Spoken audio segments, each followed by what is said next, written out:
আসসালামু আলাইকুম করুন সবাইকে আরেকটা ভিডিও নিয়ে আসলাম আপনাদের মাঝে। এ হলো আমার টেডি মাদি চোখটা দেখেন সুন্দর, একদম ফ্রেশ।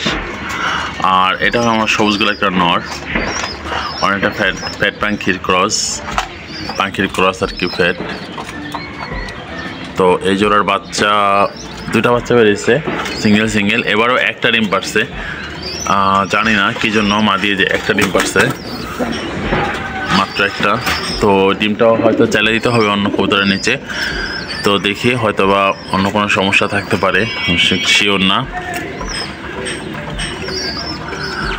এই জোড়াটা সেল হবে না, এমনিতেই পোষ দিলাম।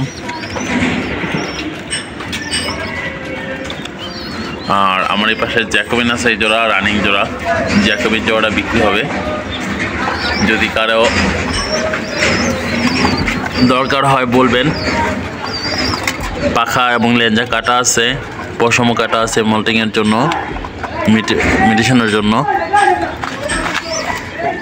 তো এবার একটা বাচ্চা বেরিয়েছিল পুরো মাদির মতো, বাচ্চাটা মারা গেছে গোটায়, মশায় কামড়ে গোটায়।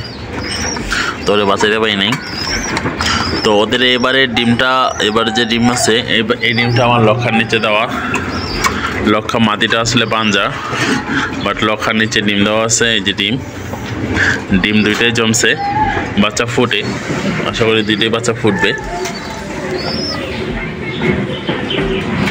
আর এই হলো আমার আরেকটা সবুজগুলো জোড়া মোহাম্মদি, মাশাআল্লাহ খুব সুন্দর। ওদের বাচ্চা হয়েছে দুইটা, এখনো পায়ে রিং পরানো হয় না, আজকে রিং পরাবো পায়ে।